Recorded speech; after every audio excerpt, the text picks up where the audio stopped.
Hi, welcome to TSAT. So we are discussing the concept that's measures of national income as part of Indian economy, and let's look at the third part.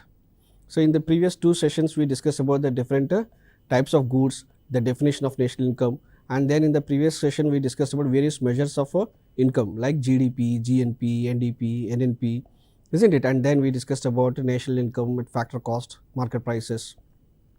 But let me ask you a simple question. Why is it all the countries across the globe, in spite of having different measures of income like GDP, GNP, NDP, isn't it? We have discussed lot many. Why every nation is only fond of expressing their output in terms of GDP? Many a times you might have noticed that the national output or the national income of most of the countries, including the developed countries like United States of America or European nations, or emerging countries like India, China, or poor countries like Pakistan, everyone expresses their income only in the terms of GDP. In spite of having various other alternates like GNP, NNP and all these things, why only GDP? The very simple reason is GDP corresponds to the domestic production, because it is the total economic activity that takes place in domestic territory of that country is the one that represents more amount of, the absolute worth of economic activity taking place in the country, isn't it? So because what is the economic activity that takes place in my country, that decides the prosperity of my nation, rather than what my people produce outside my country. That's the very basic reason people happen to use GDP as a very common measure of national income. Now let's go ahead and look at other measures of national income. But before going ahead, let me also start with the last one here in this case, that's the per capita income. Per capita, it does mean per head. That's it. It's simply computed as national income divided by the total population of the country. So if you divide the total national income and with the total population of the country, what you get is per capita income. Okay, per head, something like an average. Similarly, you could call this GDP per capita. When I say GDP per capita, what is it? The GDP of the nation divided by the total population. So how would you get a GDP per capita? GDP divided by the population. That's it, the total population of the country. That's it. Now let's look at disposable income and discretionary income. But before going into disposable income and discretionary income, let me make it clear with, I would explain this with a, in the context of an individual, so that it would be easy for you to understand. Let's say there is an individual, myself, and my personal income. Let's start with my personal income.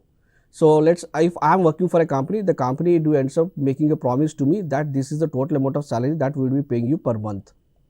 Let's say the company promised me 3 lakh rupees per month as salary. And this income that I am earning from this company is what I call as my personal income. But if the company promised me 3 lakh rupees, do you really think at the end of every month I would receive 3 lakh rupees absolute amount in my bank account? No.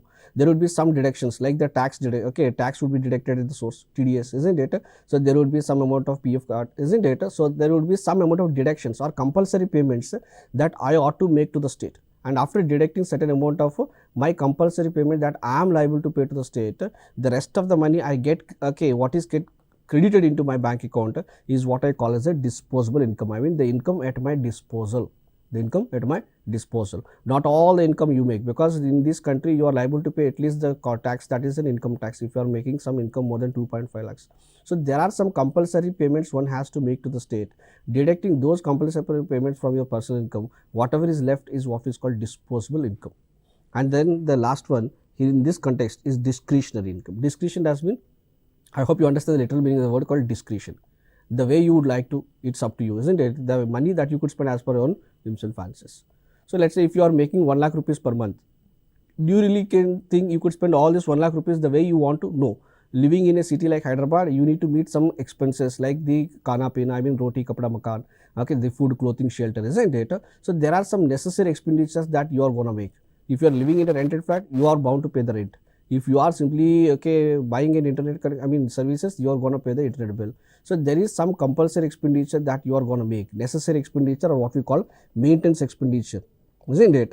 So once you meet your basic necessary expenditure, whatever the amount of money that you are left with after meeting your basic necessities is what is said to be called as discretionary income, or the income that you could spend as per your own the difference between per capita income, disposable income, personal income and discretionary income.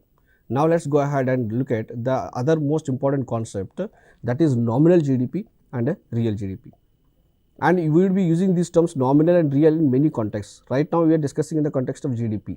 Similarly, later we will be discussing about nominal income, real income, nominal interest rate and real interest rate. Later we will discuss about nominal exchange rate, real exchange rate, nominal effective exchange rate, real effective exchange rate. So, there might be ample instances where we will be coming across the terms called nominal and real. Let me make it the very simple difference between the nominal and term real. When it comes to real, the real output, okay, anything that is expressed as a basket of goods and services. I mean, anything expressed in terms of goods and services is what we call as a real output or real variable. Nominal is something that is expressed in terms of monetary value. I mean, in terms of money value, monetary value.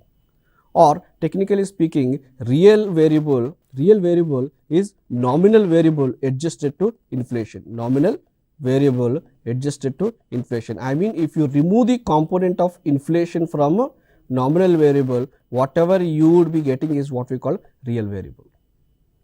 So, now let me make it clear with what is the difference between nominal GDP and a real GDP. Nominal GDP, okay, technically is defined as a GDP measured at market prices, at current market prices. Let us say our country produces a basket of output, and the worth of output the country produces, if you measure at the current prevailing market prices, we call that as nominal GDP. So, nominal GDP is simply GDP measured at the current prevailing market prices. So, if you look at, take this particular pencil, and okay, this is the only pencil. I mean, imagine this country produces only one unit of output, and this is the only pencil. So, the value of this pencil right now measured at the market price is what I call as the GDP or nominal GDP. But real GDP is expressed as GDP measured at a constant prices, or what we call it as a base year prices. So, generally as of now you might be aware of the fact we have this base year somewhere around 2011-12 as the base year. I mean, if I am measuring the current value of output, so this year our country might have, in our country we produce some output. If this output is being measured at the prices prevailing in a year, right now let us say at the prices prevailing in 2011-12. I mean, if I am trying to estimate the value of the same stencil at a price prevailing in 2011-12, in such case that particular GDP is called as a real GDP. So, what I am simply doing is that since 2011-12 to 2022, there might have been an enormous increase in price of various basket of goods and services because of inflation. So, if I remove and ignore that aspect of inflation since 2011-12, and I am trying to account the value of this output of this year at a prices prevailing in a particular base year, I would call that as a real GDP. So, nominal GDP, real GDP, the difference is the way we compute it. In both the cases, we are computing the value of output produced by the country in a particular year. But in the first case, I am computing the output at a prices prevailing in the current market prices, whatever is the price right now in the market. When it comes to the second case, I am trying to compute the same at a prices prevailing in a base year, and that is the difference between nominal and real GDP. Okay. And now, let us go ahead and try to understand one important concept, that is Okun's law. Okun's law. So, Okun's law is simply named after an economist who happened to come with this particular establishment. Okun is an economist who established a relation between the unemployment rate in an economy, and growth in an economy. So, according to this gentleman, whenever there is an increase in unemployment rate, by 1%, okay, there is a fall. The economy might end up losing an output or the growth of approximately what the 2%. Okay, for every rise in unemployment rate by 1%, this gentleman ends up simply saying the economy might experience the growth, fall in growth by around 2%. So, this gentleman, it's not necessarily true for every economy, it is an empirical observation. It's an empirical. So, given from a given set of data, this gentleman has made an observation, and he just want to convey the fact that if your economy is not able to utilize its fullest potential or the maximum amount of resources, what would be the loss of output the economy might experience, and that's what he happened to convey, and that particular law is what is very popularly called as Okun's law. And the reason why I have discussed this Okun's law is to let you understand the concept of growth, because the next part is what we are going to compute, that's a growth. So, how is growth measured and what exactly is called as growth of an economy? And I am revising it one more time. What I mean to say, Okun's law is simply a law that depicts the relation between how unemployment would have an effect upon the output of an economy, or what we call the growth of a particular economy. So, now let us go ahead and look at what exactly is the growth of an economy. So now let's say imagine in the last year a country produced 100 shirts. This year the country produced 100 shirts. So this increase in output by what amount? 10. So compared to last year we have increased, there is an increase in output by 10 shirts, and these 10 shirts over the previous output, that is 100, okay, expressed in terms of percentage is nothing but 10%, isn't it? So I could say in this example that this economy compared to the previous year has experienced a 10% increase in output, a 10% increase in output. If you remember the concept of national income, I ended up simply saying the income of a nation increases only with increase in output. And this increase in output or production of an economy is what we call it as a growth. So growth is a measure of rate of change or rate of increase in production of goods and services, rate of increase in production of goods and services in an economy, production of goods and services in a economy. That's what's called as a growth rate. Now, what's the formula to compute a growth rate of an economy? Growth rate is computed using the formula that is real GDP. Growth rate is computed using the formula that is real GDP of N minus real GDP. I guess you understand the meaning difference between nominal and real GDP, and isn't it? So we only take the real GDP into consideration to measure the growth rate, not nominal GDP. So real GDP of N, and N stands for current year. Current, N minus 1 stands for previous year. So what is that we are trying to do is the real output of this year minus the real output of the previous year divided by the output of the previous year multiplied by 100 gives you the growth rate.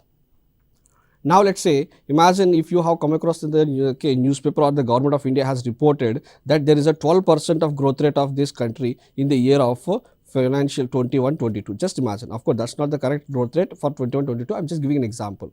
If the government report that there is a 12% growth rate in the year of 21-22, it does mean, or how would you interpret it? Compared to the financial 2021, the increase in production of goods and services in the economy has gone up by 12%.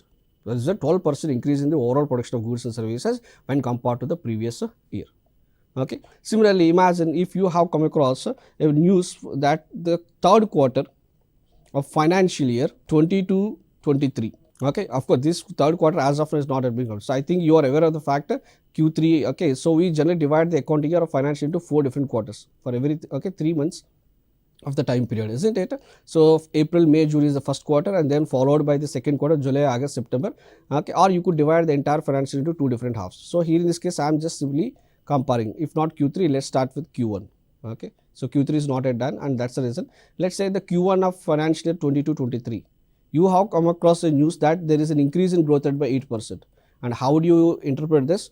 When there is a growth rate of 8% in the Q1 22-23, it simply conveys the fact that compared to the same period, that is the first quarter of financial year 21-22, okay, compared to the same period of the previous financial year, the increase in the output in the country has gone up by 8%. So that's how you need to understand. Okay, let's say tomorrow you just again come across a different Q2 growth rate is 6% in the financial year of 22-23. So here in this case, when I say Q2 growth rate, I mean second quarter's growth rate is 6%.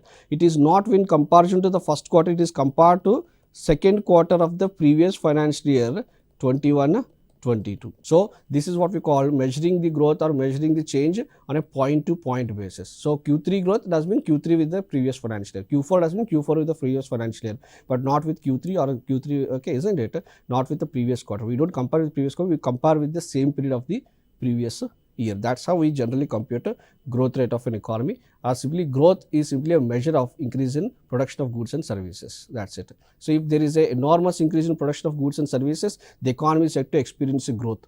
If the amount of production of goods and services is falling, then we say the economy is experiencing contraction. Or if the growth rate is negative, I think these days you might be aware of the fact there is a debate going on in United States of America, since US is experiencing a contraction or a negative growth or fall in production of goods and services for the past 2 quarters. Okay, they are right now in a dilemma whether to define right now economy of USA. What exactly state of economy? Is it in recession? Okay, because recession technically mean any economy experiencing contraction of economic activity or fall in economic activity, or negative growth rate for 2 consecutive quarters, the economy is set to experience a recession. And right now United States of America is in such. It's not only United States of America, large number of economies across the globe are about to experience a recession because of the ongoing Russia-Ukraine war and increase in the oil prices. I think you might be aware of all this news.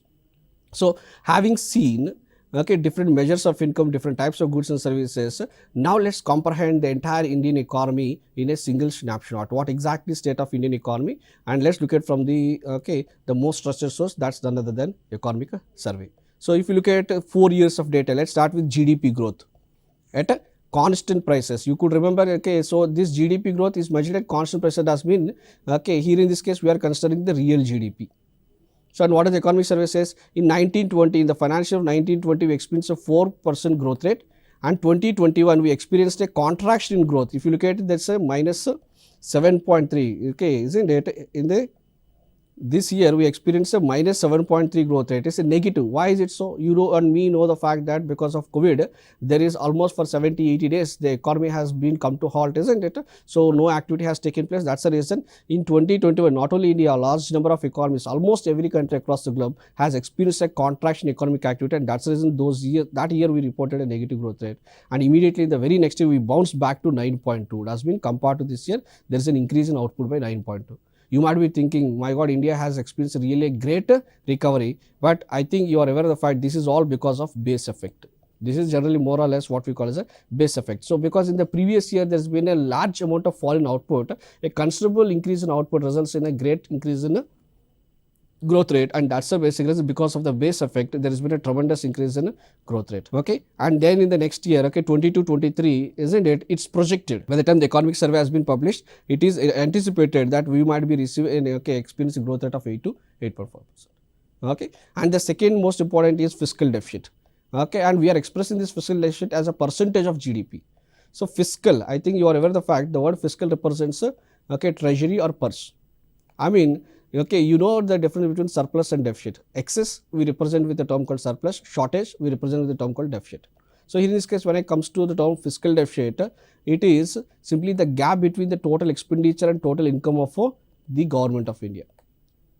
So if your expenditure, if the government's expenditure is more than its total revenue or total income, then the government is said to have a deficit. So when you have a deficit, what is the simple thing you do? You borrow money.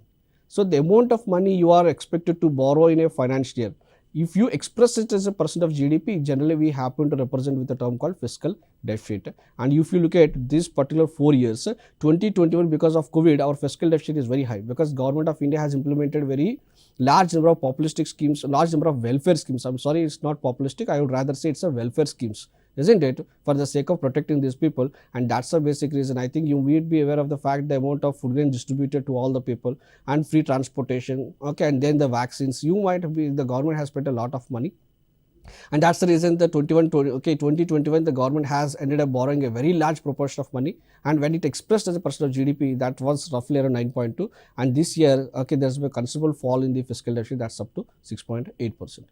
Now coming to the second most important parameter to judge the economic well-being, is inflation. So the green line indicates the wholesale price index based inflation. In the next particular lecture, we will be discussing about the difference between the wholesale price index and CPI. But both the cases, I think you are aware of the fact there are these are two different ways of measuring the rate of increase in price of goods and services. But at the end of the day, they convey the fact, the rate at which prices of goods and services are increasing. And now coming to the other most important thing is the forex reserves.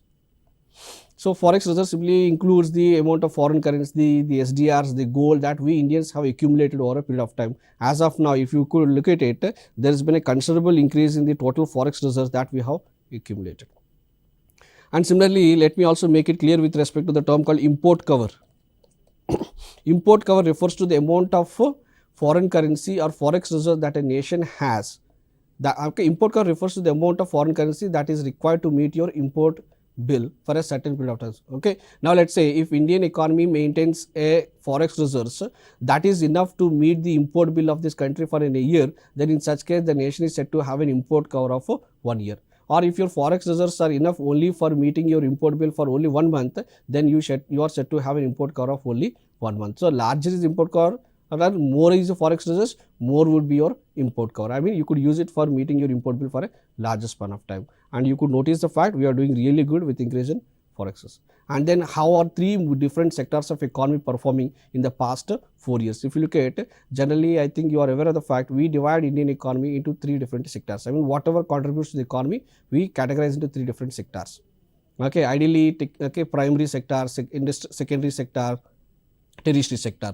Rather than simply defining primary sector, simply does mean sector that deals with natural resources, a direct interaction with natural resources. Secondary sector is sector where we happen to transform the raw materials or natural resources into some industrial goods, isn't it, or some goods and services. That's the secondary sector. Tertiary sector is synonymous with the service sector. Whereas in India, we happen to categorize the economy into three different sectors. One is agriculture and elite sector, forestry, fishing, and then the industrial sector, which includes mining, quarrying, manufacturing, electricity, construction, and other utility services. And lastly, the service sector. And if you look at these all sectors, so agriculture sector, in spite of, even during COVID, has performed relatively better because we people allowed the agriculture activity to continue during even COVID, but you could see the industrial growth has been negative, and same is the case in 2021, and now in this 22 we started recovering. This is the state of Indian economy, that comes from economic survey, and I think the same whatever is been discussed is been presented. Now let's look at the very basic purpose of giving you this kind of presentation here in this case.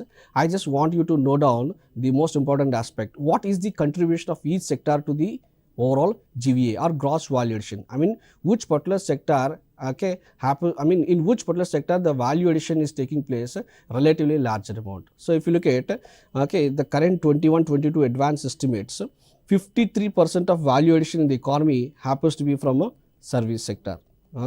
And then if you look at industry sector, it is 28.2. So roughly, if you think, better I would ask you to go for 28%, round it to 28%, and agriculture sector, the value addition takes place at 19%. I'm just rounding it to 19%. Or one more thing that I just want you to note down is that if you look at the value addition that is taking place, especially in manufacturing sector, it's hardly, or it's roughly approximately around 15.5%, or you could simply round it to 16%. So one thing that you should notice the fact is that the value addition taking place in agriculture sector seems to be relatively better than compared to manufacturing sector. It does mean even after liberalization in 1991, there is hardly or there is any considerable improvement in the manufacturing sector in India, and that's a very basic reason. I think right now the current the reason why central government, the current Narendra Modi sub government is looking after promoting Make in India, Atmanirbhar Bharat, because there is a huge amount of shortfall in achieving the total output when it comes to manufacturing sector in this country, isn't it? So that's the reason recently you've been aware of the fact the government is also trying to alter the SEZ Act of 2005 for the sake of promoting manufacturing activity in this country, and that's a very basic reason why I happen to present this particular facts. So it is very essential to remember what is the value addition. I hope you remember what exactly is the definition of a value addition, isn't it? The contribution of labor and capital during various stages. And before concluding the topic of income and growth, let me also make it clear with respect to the very important term called GDP deflator. So how is GDP deflator computed? GDP deflator is computed by using a very simple formula, that is nominal GDP divided by real GDP multiplied by 100. Nominal GDP divided by real GDP multiplied by 100. So what is the very basic purpose of GDP deflator? It is used to measure inflation. So how an economy is experiencing increase in prices of goods and services over a period of time could be used or could be computed using this particular term, that is called GDP deflator. Let me show you how the inflation rate is calculated using GDP deflator. The formula to compute inflation rate using GDP deflator is GDP deflator. So we compute the GDP deflator. How do you compute it? Divide the nominal with real GDP and simply the rate of change in GDP deflator, that means GDP deflator of n minus GDP deflator of n minus 1, deflator of n minus 1 divided by GDP deflator of n minus 1 multiplied by 100 gives you the rate of inflation. So, imagine you have substituted the values. N stands for the current year, n minus 1, as you are already aware, stands for previous year. Imagine at the end of the day we happen to substitute the values, and finally we got to know the inflation rate is 10%, that is computed using GDP deflator. And what does this number 10% speak? This says compared to the previous financial year, that is financial year, let's say 2021, let's say this 10% is for the financial year of 21-22. What does it say? Compared to the previous financial year 2021, the financial year 21-22 experienced a overall increase in prices of basket of goods and services produced in India by over 10%. By over 10%. Of course, there are different measures of computing inflation, that is using wholesale price index, price index, consumer price index, producer price index, service price index. But the very common way of measuring inflation, the overall measure of inflation, or how is the prices of basket of goods and services produced in the country is experiencing a rise, could also be computed using this term called GDP deflator. The reason why I have discussed is because I just want to make it clear that even nominal and real GDPs could also be used to compute not only growth rate of economy, they are also used to compute a deflator. Okay. So, I mean to say the inflation. And finally, the most important thing that I will leave it to you is, in the process of computing the national income, or what we call GDP, what are the things that we miss out in computing GDP? The first thing is the household activity. This is something unaccounted.